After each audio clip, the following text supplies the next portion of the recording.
Hey, welcome guys. So today we're going to be building our Tamiya, the M3A2 half-track. This is the US Personnel Carrier Halftrack that we just did the review of. Tamiya re-released it. It is a 1975 or 76 kit, and it came together pretty good. I'm actually very happy with how it came together. It wasn't without a couple reminders that this is a very old kit, but compared to some of the other kits from that era, and I'm sure this had some refreshes. I know I looked at ScaleMates at one point and saw, some new parts or new box art, whatever, added along the way. But if you compare this to like a Walker Bulldog or a Deluxe that Tamiya made, also from the 70s, this is a much more, we'll call it comprehensive, not necessarily more difficult or anything like that, but it is a much more comprehensive kit. Now, we're going to get started. We're just going to kind of go through the way that the directions lay it out. So we're going to start with the underside, the chassis of the half track. Not a lot to say on this part. It's not really going to be seen. Um, yeah, you could flip the vehicle over and see it. There are some injector pin marks and things, but I'm not going to clean those up. To be completely honest, especially the side you're looking at right now, you're not going to see that. That's going to be, pushed up against the bottom of the vehicle. So do a little bit of thought as to what you might want to sand off, get rid of, clean up, and it'll save you a bunch of time because even though this is a 70s kit, Tamiya still did put some good thought into not putting the injector pin marks on the outside. You really don't encounter that on this kit, which is great because other kits of this era you definitely do. This exhaust piece, this is the one that takes a little bit of time to kind of wedge in there because it has these couple bends in it, and it's going to go up around this piece here.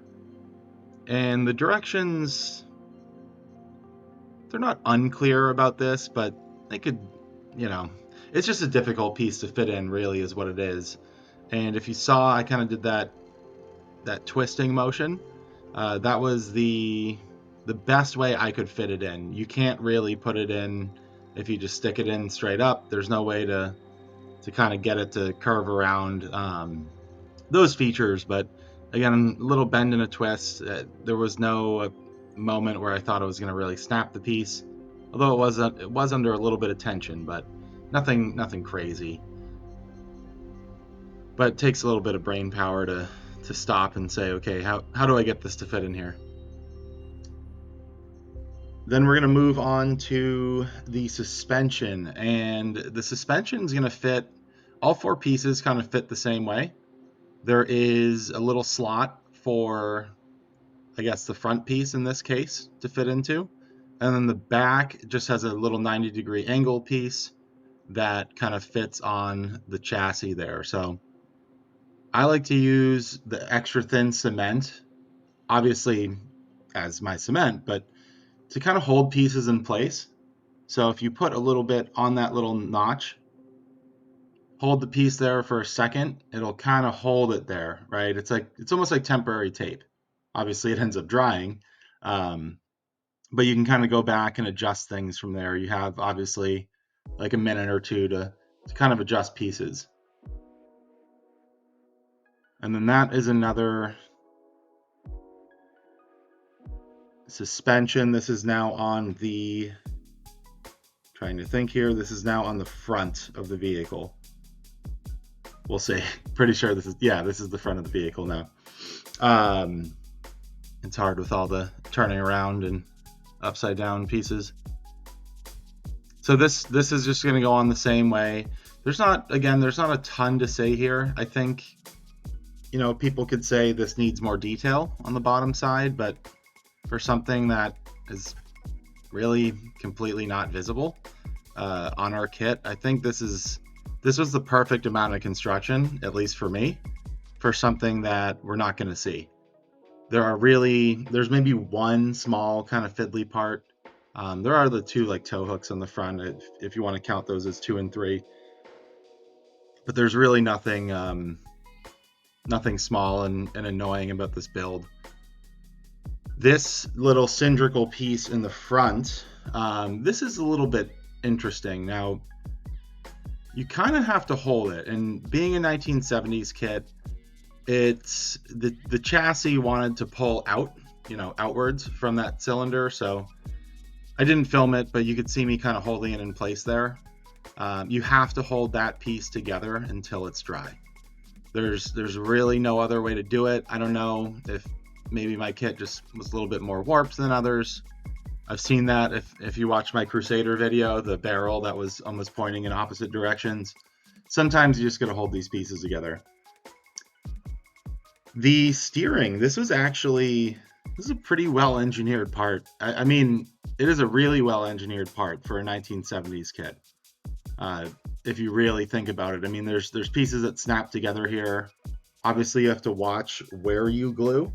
Everything right now is going to get glued on, and then you'll see in a second here we're going to fit some like pieces around the front axle here.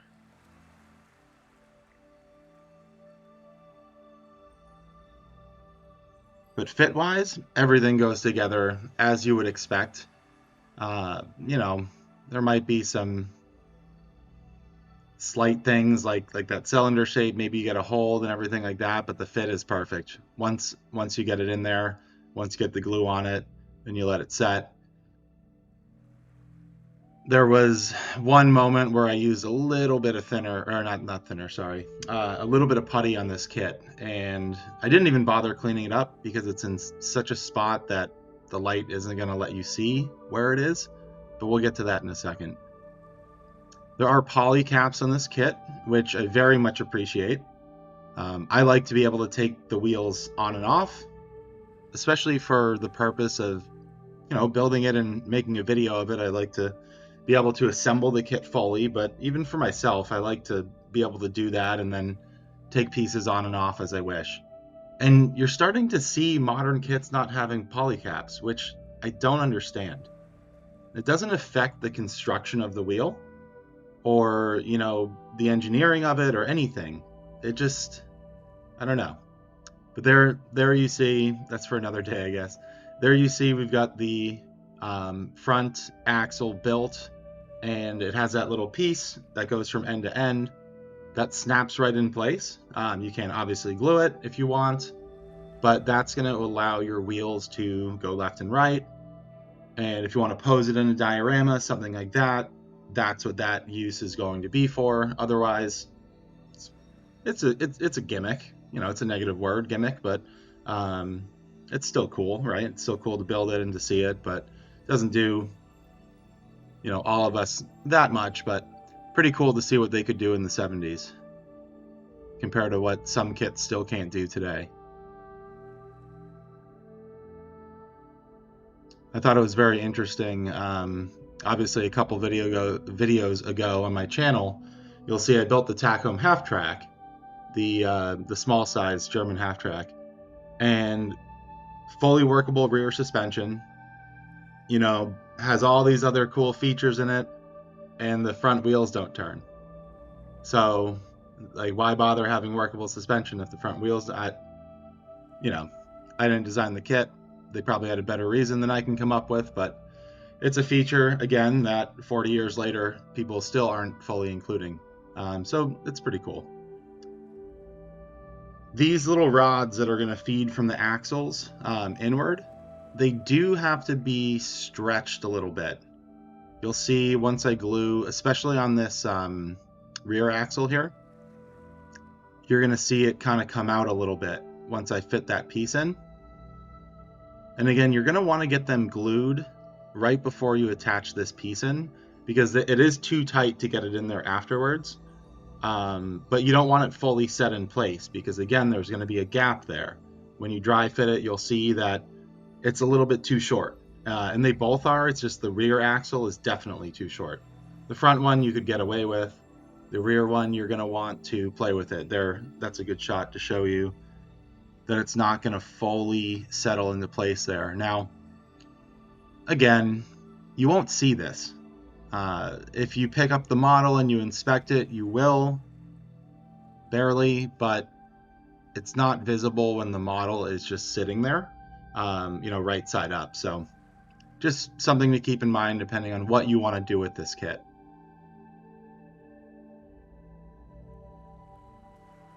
See, we got the road wheels all sanded. This one needs a little bit of extra. And as always, I like to attach the wheels and glue them before sanding. That way you get at least an even surface. Even if there is a little bit of a divot or uneven or flat part, at least it's going to be even. And then this is our rear bogey. So you could do a little bit of manipulating of this piece if you wanted to be able to take those wheels off. I just constructed it as is. We'll just paint it to the best of our ability.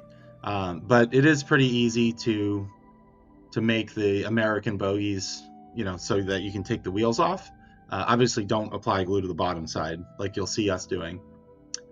This piece right here, this kind of X-shaped piece, there are no markings where to slot it into. It just sits on that piece. Once you put it on, it'll make sense, but if you're looking and saying, where is this supposed to go? There's 2 gray marks on the instructions. They're not actually there. Just put it where the gray pieces on the instructions are, and it'll make sense once you put it in there.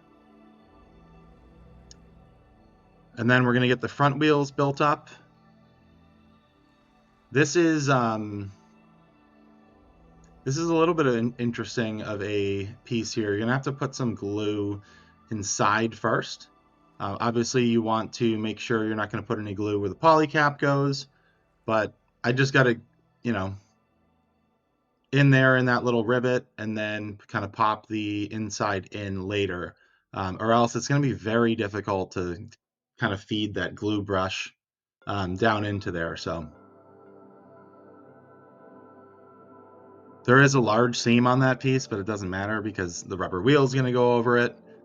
So you don't have to clean up that part, which is nice. Can if you want, obviously, but you don't have to. Now we have all of our wheels built. So these pieces, again, because of the poly cap, they do not glue in place. You certainly can if you want to.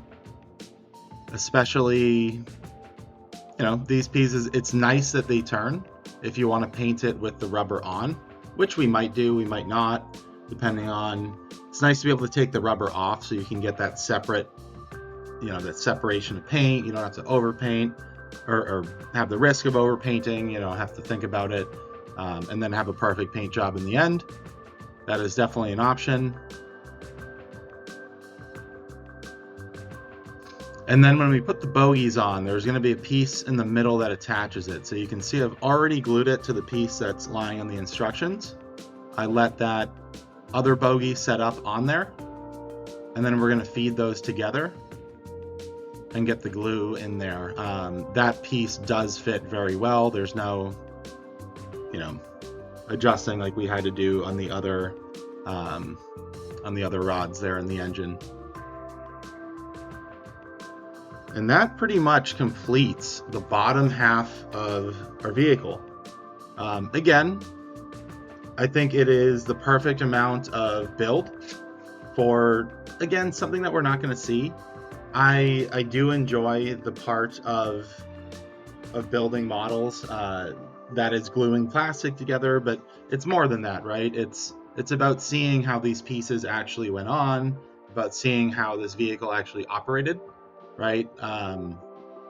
Small things like where the exhaust is, what the suspension looked like. It's all interesting.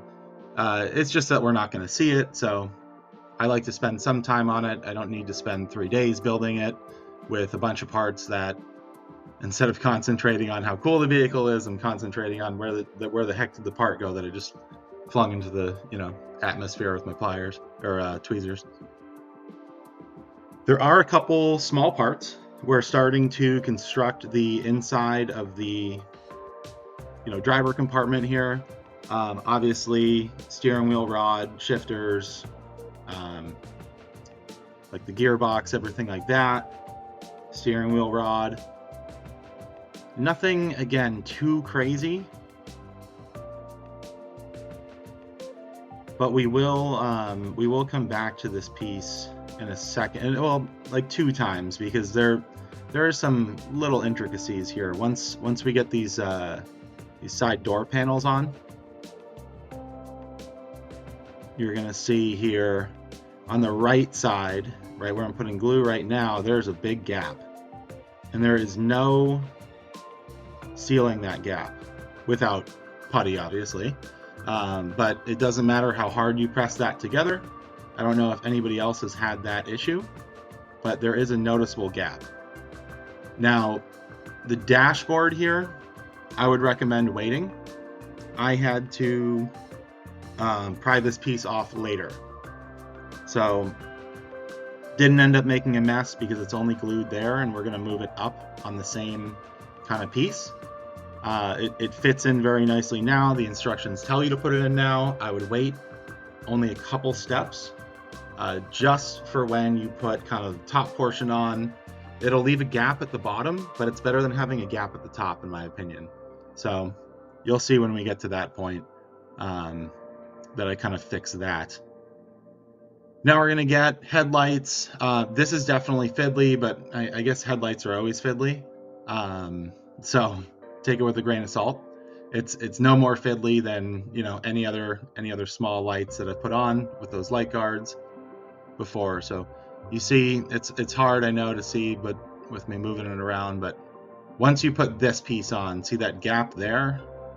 That is what I'm now saying in my head. Dang it, I need to push that together. So wait until you get that hood on, and then you can put that dashboard on. Again, it'll leave that gap at the bottom, but because of the way you're going to look into this vehicle, you won't see it, right? You'll see the gap at the top. You won't see the one at the bottom. Now, this piece doesn't click in or anything like that. It's very obvious when you have it in the right spot. Make sure you wait for the headlights to set up, because fitting it into place, you can kind of push the headlights around a little bit. But again, nothing crazy. You just have to line this piece up to where it looks right. There's nothing, again, that indicates that it's in the right spot.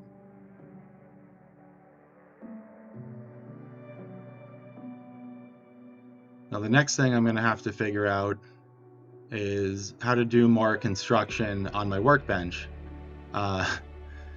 Because, you know, I have to see a lot of these small parts and move things around, and I like to build, obviously, while holding the model, if you watch my videos. The trouble is there's a camera in front of my face, and when you start a YouTube channel, they don't tell you how difficult that is. It is a very interesting barrier to overcome, but we'll keep getting better here. I've switched to my camera, and it does a better job, a digital camera instead of the phone. Does a better job of picking up clarity close like this. It just takes a little bit longer for it to autofocus, so still playing around a little bit. But we're getting the windshield put in. We're going to save, obviously. I'm just going to wait to put the glass in. You can reach where it needs to be later in the build. We're going to wait until we paint and probably fully weather to put the windshield in there. It's going to be really, really not that noticeable, to be completely honest. If you didn't have, you know, glue for clear parts, or you just didn't feel like it, it wouldn't even be the end of the world. But we'll get that fitted in, you know, much later. Something to think about here. Now, I didn't think about this, obviously. If you watched my review, I got some value gear, and it's like curved to go around the fenders of this vehicle. If you put the jerry cans on now and you glue them without thinking about it, like I have done, you cannot fit those pieces. There are pieces, there's, you know, plenty that comes in it that you can still put on. You can manipulate the curved pieces. We'll kind of touch on that at the end. You'll see me trying to fit them in there and play with the different setups. But the jerry cans will block that. So I still like the jerry cans there. I think they look really awesome, in fact, and I would still put them there, but my advice would be maybe save the jerry cans till the end. They really don't need to go on until you are painting. They could even go on after if you wanted. That way it just gives you more of an idea of what you're going to do accessory-wise. This little foot bar here, as we construct the back, these were definitely a little bit fiddly. Putting a little bit of the extra thin down before to, again, hold it in place is definitely a good idea. But you just kind of have to stay at it and make sure that they're angled correctly. Because when they're angled down, it's going to make them want to fall down, right? Without the glue on there, that's what makes it a little bit difficult. But again, nothing we can't get through. The seats fit perfectly. There's really no gap or seam or anything visible there, which is very nice.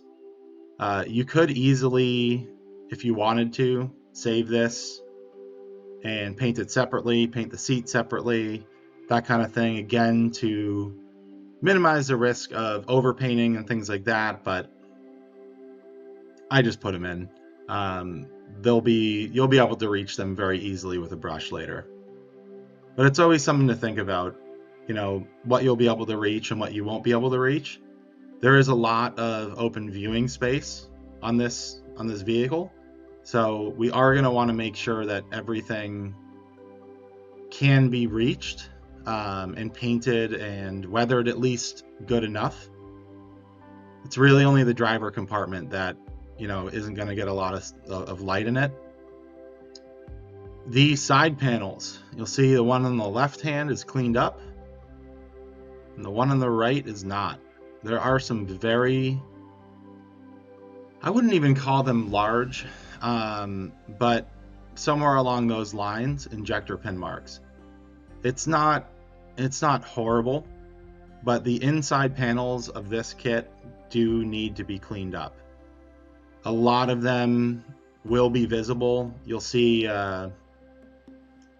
if you saw it like the beginning, you'll see the rear panel and the side panels have some obvious sanding marks, in my kind of finished shot. It's okay. They will go away. You will not see them once we paint the vehicle. But they do need to be sanded. There's like 6 or 7 injector pin marks on each piece. Maybe they won't all be visible. I just went ahead and sanded them anyways.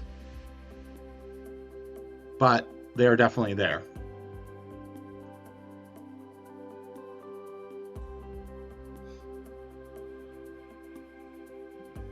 So we'll get all of the interior pieces built on the side panel. These are going to be the machine gun mounts. Those are, again, pieces. They don't necessarily click into place. They more rest in place, but there is a little notch where they are supposed to sit.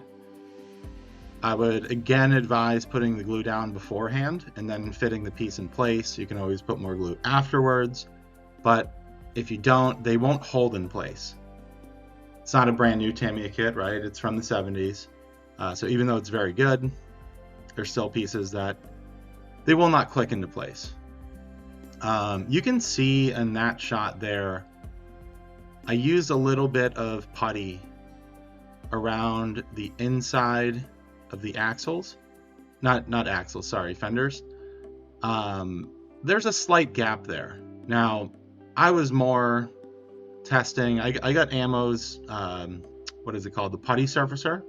And they have like a thin, medium, and thick version. And the thin is it's like Tamiya extra thin cement. It has the capillary action. There, you can see that piece that I puttied on the inside. But the thin has a capillary action, and it flows really nicely in those areas that maybe there's just a little gap, right? It worked really well for this instance. I don't think you'd end up seeing them if you didn't putty it, but I did because I was kind of playing around with it a little bit. Still a new product for me. And that is really the only attachment point for the back to the front.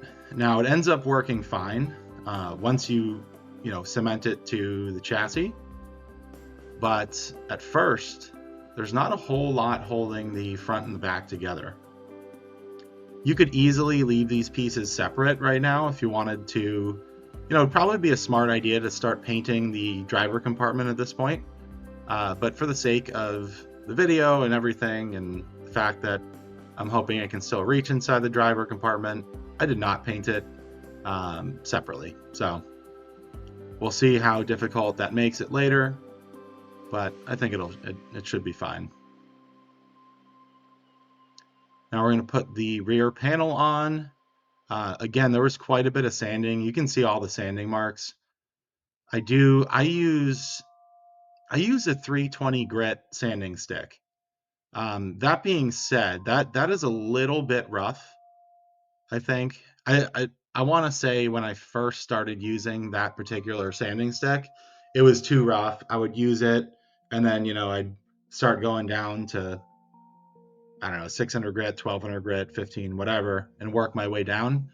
Uh, I have found that if you're using 600 grit sandpaper, you can just paint right over it, and maybe it's just the 600 grit I have is like the Tamiya sanding sponge or sanding block. My 320 stick is at least over a year old, and I can paint right over that. So it looks rough during construction, but it'll look fine when you end up painting it. Another trick, if you look at the rear panel there, you'll see the sanding marks, and then you can kind of see that dark green blob on the inside. You can use the Tamiya extra thin cement. It melts plastic, right? You can use that to kind of round spaces off. So it's a little bit of a shortcut, but it'll blend any of the injector pin mark that's left. It'll kind of blend it flat, which is really nice. It saves you a little bit of time. It's not necessarily something you need to do, but again, it can save you. I was pretty tired of sanding at that point, so I kind of said, hey, I'm going to take the quick way out. Now we're going to get these little kind of side panels put in place. This is where in the box art the AT mines, the anti-tank mines are going to go. I fit all my anti-tank mines on one side, and then I have some value gear and other stuff again that I'm going to fit onto the other side. So kind of make each side look a little different, I guess. Something to note on that subject as we put the ammo cans for the 30 cals in is they don't give you enough anti-tank mines to fill up an entire side. It was, again, something I didn't really think about until I put them on, but just think about that. Maybe you want to divide them half and half and then put something in the rear half, whatever it is. But these they look like ladders, right? To carry kind of extra stowage in the back. These can be displayed like open like this, for extra gear and stuff like that, or they can be kind of folded up and installed so that they would just look like extra armor at that point. I obviously, because I got the value gear and because there's a lot of stowage and stuff that comes with this kit, I'm going to do them in the downward position. I tried two different techniques on how to glue these on because those side pieces are a little challenging. And I was happier, and that's why I left it in the video, with the second way. So get that bottom piece glued into place, get a little bit of glue on the top half of that, we'll call it the rod, let it kind of freeze in place for a second, and then kind of work that piece together. That worked out a little bit better than the other way, which I put the two skinny rods on first and then fitted the other piece in. This just allows you, like there, you can use your thumb and pliers and kind of work it into the right spot. Just make sure, as you probably know, let that set, right? Let that glue dry on those pieces because they are going to be pretty delicate at first. Then we are going to display it's like a little armor shield, right, for the driver. We're going to display that in an upward position. And I went ahead and I glued these 3 supports on first, glue the entire thing down, and then we're going to kind of work that into place. That is a little bit fiddly of a construction element there. You could fit the supports on first and then do it the other way. It's just the way I chose to do it. I'm not sure which would be better, to be honest. I think both would end up being a little bit fiddly and, you know, have pieces kind of running around. Now we are fitting, this is like the 50 cal compartment. Not sure what the exact name would be.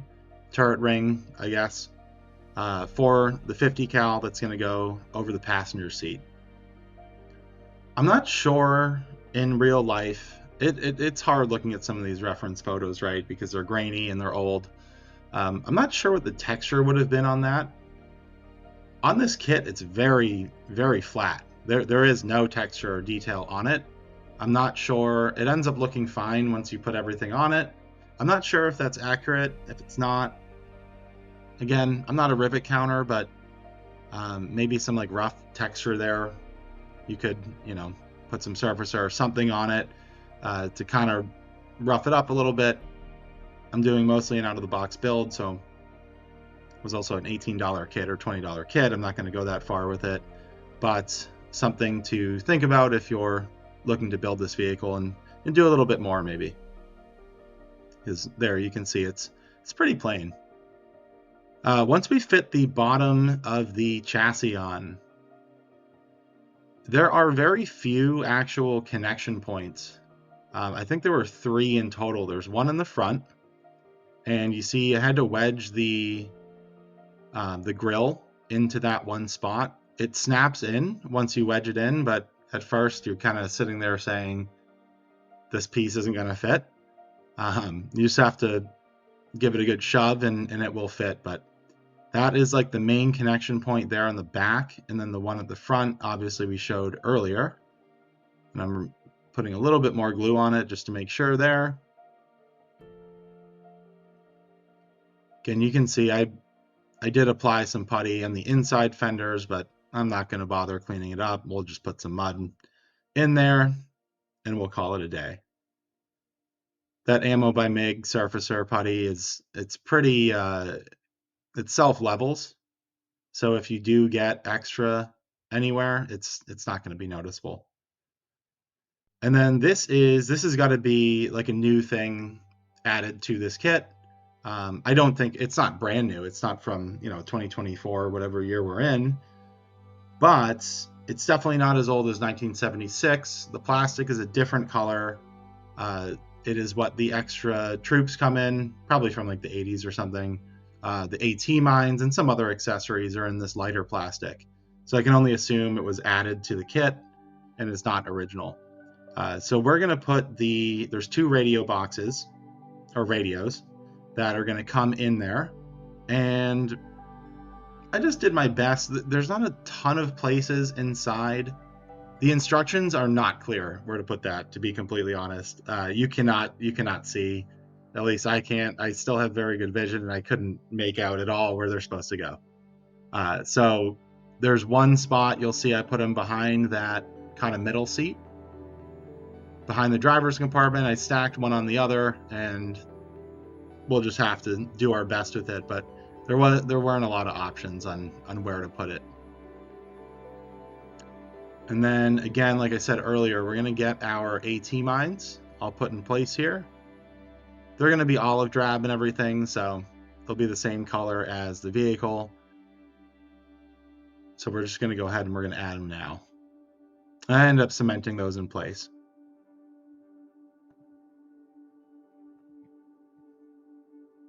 And so once we have that, this is going to be my dry fitting of the value gear.